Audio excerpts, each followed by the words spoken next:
Operation Sindoor నేపథ్యంలో ఇప్పుడు రాష్ట్ర సర్కార్ కూడా పూర్తిగా అప్రమత్తం అయిపోయింది. ఎందుకంటే మనం ప్రస్తుతం ఉంది కమాండ్ కంట్రోల్ సెంటర్ దగ్గర. సో రాష్ట్ర ప్రభుత్వానికి సంబంధించి ఏదైనా డిసిషన్ తీసుకోవాలన్నా లేదంటే శాంతి భద్రతలకు సంబంధించి ఏదైనా డిసిషన్స్ తీసుకోవాలన్నా కూడా ఇదే సెంటర్ నుంచి కమాండ్ కంట్రోల్ సెంటర్ నుంచి ఆదేశాలు అందబోతున్నాయి. సో పూర్తిగా ఆపరేషన్ సింధూర్ ఇంప్లిమెంట్ అయిపోయిన నేపథ్యంలో ఇప్పుడు రాష్ట్ర సర్కార్ కూడా పూర్తిగా అప్రమత్తమైన పరిస్థితి అయితే కనిపిస్తోంది. అన్ని డిపార్ట్మెంట్స్ అంటే శాంతి భద్రతలకు సంబంధించిన డిపార్ట్మెంట్ అట్లాగే ప్రభుత్వ ఉద్యోగులు ఎవరైతే ఉంటారో వాళ్ళందరి సెలవులను కూడా రద్దు చేసిన పరిస్థితి అయితే కనిపిస్తోంది. అండ్ అత్యవసర సేవలకైతే మరీ వాళ్లకు పూర్తిగా ఆదేశాలు అందాయి. ఎస్పెషల్లీ హాస్పిటల్స్ కావచ్చు లేదంటే అనుకోని పరిస్థితుల్లో ఇంకేదైనా జరిగితే ఈ రక్త నిల్వలకు సంబంధించిన వ్యవస్థ కావచ్చు వీటన్నిటిని కూడా అప్రమత్తం చేశాయి. అంటే రక్త నిల్వలను సంబంధించి పూర్తిగా పెంచుకోవాల్సిందే. అట్లాగే అత్యవసర పరిస్థితులు ఏర్పడితే హాస్పిటల్ బెడ్స్ అన్ని కూడా సిద్ధంగా ఉంచుకోవాల్సిందే. ఇది క్లియర్ కట్గా ఆదేశాలు అందించిన పరిస్థితి అయితే కనిపిస్తోంది. కమాండ్ కంట్రోల్ సెంటర్లో ఒక టోల్ ఫ్రీ నంబర్ని కూడా అందుబాటులోకి తీసుకొచ్చారు. సో ఎవరికైనా ఎలాంటి ఇన్ఫర్మేషన్ కావాలన్నా కూడా పూర్తి స్థాయిలో అందుబాటులో ఉండేలాగా అన్ని సీసీ కెమెరాస్ కూడా కమాండ్ కంట్రోల్ సెంటర్కి అనుసంధానం చేయడం జరిగింది. అండ్ ఇప్పుడు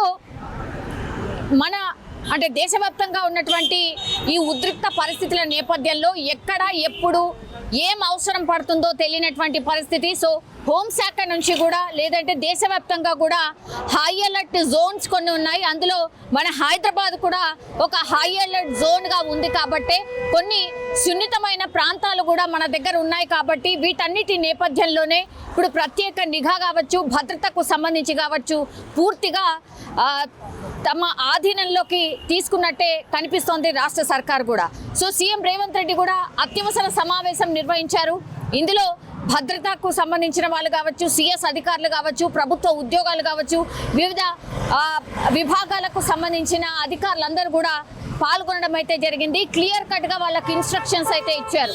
ఇప్పుడు మనము దేశ సైనికులకు మనం పూర్తిగా మద్దతు ఇవ్వాల్సిందే, వారికి అండగా నిలవాల్సిందే. అందులో భాగంగానే మనం కూడా పూర్తిగా సన్నద్ధతగా ఉండాల్సిందే. ఎప్పుడు ఎలాంటి పరిస్థితి వస్తుందో తెలియనటువంటి పరిస్థితిలో ఉన్నాం. ఇది అందరూ కూడా మనం చూస్తూ ఉన్నాం. కాబట్టి ఇప్పుడు ప్రభుత్వ ఉద్యోగులే కీలకం కాబోతున్నారు. అలాగే అత్యవసర విభాగాలకు సంబంధించిన అన్ని డిపార్ట్మెంట్స్ కూడా హై అలర్ట్లో ఉండాల్సిందే. తదుపరి ఆదేశాలు జారీ చేసేంత వరకు కూడా పూర్తిగా అందరి సెలవులను అయితే రద్దు చేసిన సిచ్యువేషన్ అయితే కనిపిస్తోంది.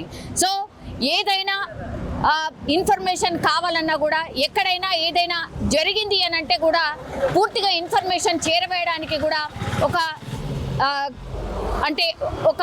టోల్ ఫ్రీ నంబర్ని కూడా రాష్ట్ర సర్కార్ ఇచ్చిన పరిస్థితి అయితే కనిపిస్తోంది. సో ఇవన్నిటి నేపథ్యంలో అయితే కమాండ్ కంట్రోల్ సెంటర్లో పూర్తిగా అధికారులు ఎవరైతే కన్సర్న్ అధికారులు ఉంటారో వాళ్ళందరూ కూడా ఎప్పుడు 24/7 అందుబాటులో ఉండేలాగా చూస్తున్న పరిస్థితి. నిన్న అర్ధరాత్రి మనకు తెలుసు 1:28 ప్రాంతంలో ఆపరేషన్ సింధూర్ ఇంప్లిమెంట్ చేసిన తర్వాత ఇప్పుడు అందరు ఎక్స్పెక్ట్ చేస్తున్నది ఏంటి అని అంటే డెఫినెట్లీ పాకిస్తాన్ తరఫు నుంచి కూడా ఏదైనా రియాక్షన్ వచ్చే అవకాశం ఉంది అని ఎక్స్పెక్ట్ చేస్తున్న నేపథ్యంలో వాళ్ళు దొంగ దెబ్బ తీసే ప్రయత్నం చేస్తారు. ఎందుకంటే మొన్న కూడా ఉగ్రదాడిలో సామాన్యుల్నే టార్గెట్ చేశారు. కాబట్టి ఇప్పుడు కూడా అగైన్ సామాన్యుల్నే టార్గెట్ చేసే అవకాశం ఉంటుంది అని ఎక్స్పెక్ట్ చేస్తూ ఉన్నారు. సో ఎక్కడైనా దాడి జరిగే అవకాశం ఉంటుంది అనేసి కూడా పూర్తిగా ఇన్ఫర్మేషన్ ఉన్న నేపథ్యంలో అన్ని రాష్ట్ర ప్రభుత్వాలు అప్రమత్తమయ్యాయి. అట్లాగే కూడా మన మంత్రులు అధికారులు అట్లాగే అందరూ కూడా ఎప్పుడు అందుబాటులో ఉండాల్సిందే. విదేశీ పర్యటనలు ఎవరన్నా వెళ్దాం అనుకున్నా కూడా వాటన్నిటిని కూడా రద్దు చేసుకోవాల్సిందే అని కూడా చెప్పారు. అట్లాగే క్లియర్ కట్గా కొన్ని ఇన్స్ట్రక్షన్స్ సోషల్ మీడియాకి కూడా ఇచ్చిన పరిస్థితి కనిపిస్తోంది. అనవసర ప్రకటనలు చేయొద్దు. అట్లాగే పాకిస్తాన్ బంగ్లాదేశ్ వంటి దేశాల నుంచి ఎవరైనా ఇంకా కూడా అనధికారికంగా ఉంటే మాత్రం తక్షణమే వాళ్ళని అదుపులోకి తీసుకోవాలంటూ కూడా పోలీస్ డిపార్ట్మెంట్కి ఆదేశాలు జారీ చేసిన పరిస్థితి కనిపిస్తోంది. 24 గంటలు ప్రజలకు అందుబాటులో ఉండాల్సిందే, టోల్ ఫ్రీ నంబర్ ఏర్పాటు చేయాలి. అట్లాగే కమాండ్ కంట్రోల్ సెంటర్లో పూర్తి స్థాయి సమాచార వ్యవస్థను ఏర్పాటు చేసుకోవాల్సిందే. శాంతి భద్రతలకు భంగం కలిగించే వారిపైన కూడా కఠినంగా వ్యవహరించాల్సిందే అని కూడా పూర్తిగా ఆదేశాలు జారీ చేసిన పరిస్థితి కనిపిస్తోంది. అండ్ ఇవన్నీ అత్యవసర విభాగం కిందకే వస్తాయి. అట్లాగే ఆహార నిల్వలకు సంబంధించి కూడా కొన్ని సూచనలు ఇచ్చారు. ఆహార నిల్వలు తగినంత ఉండేలా చూసుకోవాలని కూడా చెప్పినటువంటి పరిస్థితి. సో అన్నిటికీ ప్రిపేర్ అయి ఉండాల్సిందే అనేటువంటిది క్లియర్ కట్ గా సీఎం రేవంత్ రెడ్డి కూడా అందరికీ ఆదేశాలు జారీ చేశారు. సైబర్ సెక్యూరిటీ మీద పూర్తిగా అప్రమత్తంగా ఉండాలని కూడా చెప్పిన పరిస్థితి. ఫేక్ న్యూస్ పై అప్రమత్తంగా ఉండాలి. అంటే అనవసరమైన వార్తలు స్ప్రెడ్ కాకుండా, ప్రజలు ప్రానిక్ కాకుండా చూడాల్సిందే. ఇట్లా ఫేక్ న్యూస్ వల్ల ప్రజల్లో ఒక ఆందోళన పెరిగే అవకాశం ఉంటుంది. ఫేక్ న్యూస్ ని అరికట్టడానికి కూడా ఒక ప్రత్యేక సెల్ ని కూడా ఏర్పాటు చేయాలని ఆదేశాలు అందిన పరిస్థితి. సో ఈ రాజధానిలో ఉన్నటువంటి 3 కమిషనరేట్లు ఏవైతే ఉన్నాయో వాటన్నిటికీ సంబంధించిన సీసీ కెమెరాలను కమాండ్ కంట్రోల్ రూమ్ కు అనుసంధానం చేయబోతున్నారు. సో అన్ని జిల్లా కేంద్రాలతో పాటుగా సున్నిత ప్రాంతాల్లో పూర్తిగా అప్రమత్తంగా ఉండాల్సిందే అని కూడా పూర్తిగా ఆదేశాలు అందాయి.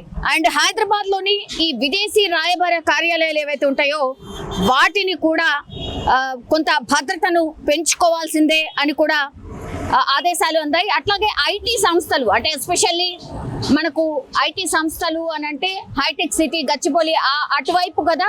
సో ఆ ప్రాంతాల్లో కూడా అప్రమత్తంగా ఉండాలని పోలీసులకైతే క్లియర్ కట్ ఇన్స్ట్రక్షన్స్ ఇచ్చిన పరిస్థితి అయితే కనిపిస్తోంది. సో పాత నేరస్తుల పట్ల కూడా పోలీస్ డిపార్ట్మెంట్ కొంత అప్రమత్తంగా ఉండాలని ఆదేశాలు అయితే జారీ అయిన సిచ్యువేషన్ అయితే కనిపిస్తోంది. సో ప్రస్తుతం ఇది కమాండ్ కంట్రోల్ సెంటర్ దగ్గర ఉన్నటువంటి సిచ్యువేషన్. పూర్తిగా 24/7 కమాండ్ కంట్రోల్ సెంటర్ యాక్టివేట్ అయిపోయింది. సో సమాచార వ్యవస్థ పూర్తిగా మన రాష్ట్రానికి సంబంధించి ఇక్కడి నుంచే ఆపరేట్ కాబోతోంది.